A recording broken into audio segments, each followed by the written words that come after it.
Establish office hours. Establish this. This is going to bring you freedom.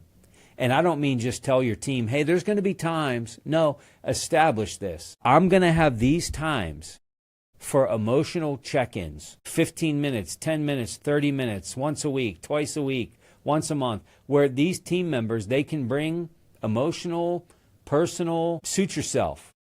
I don't know if I know your culture, know your team, but I'll say this. When you start bringing emotional and personal things into the workplace, you are on a slippery slope. So I'm not here to define on the Champion Forum podcast today whether you should or shouldn't do this. Here's what I am saying. If you're going to, there should be a time and a place that this is allowed, but it should not be that people can just come in and dump their emotional load on your desk. Outside of those times, redirect this.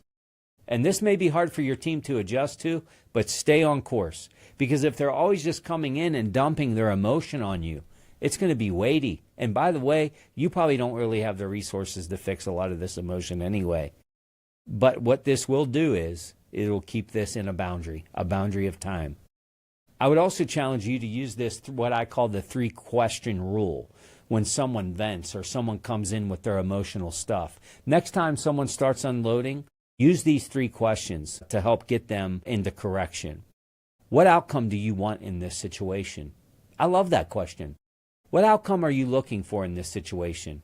Because what we can't have is people just coming and bringing emotion to us. The other one is this. What steps have you already taken? And what do you think is your next best move? You know, throughout your leadership tenure, leader, I'm going to tell you this. People are going to bring things into your office that you really don't have the answer to. We don't have to have all the answers, but what we do need to be great at is asking the right questions. When we do this, it shifts the conversation from emotional venting to solution-focused thinking immediately. We can't carry the emotional baggage of everyone. And what I would really challenge you to really think about when you're creating this mindset shift is this coaching mentality versus this coddling mentality. Coddling leaders are rarely respected. But coaches, great coaches, Hall of Fame coaches, man, they can really revolutionize who people become. Respond to these emotional conversations with coaching language, not coddling language. You might say something like, man, that sounds really tough. What's one thing that you think you can control in this situation? Yeah, coach. I hear you, coach. I like that, coach. That's a far cry from coddling.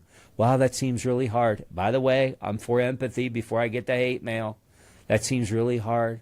How can I help? How can I help? You may not be of any help. But what you might be able to do is empower them. Hey man, that seems really hard. What's one thing that you think you can do to control this? Now what we're doing is we're getting them to think and we're empowering them.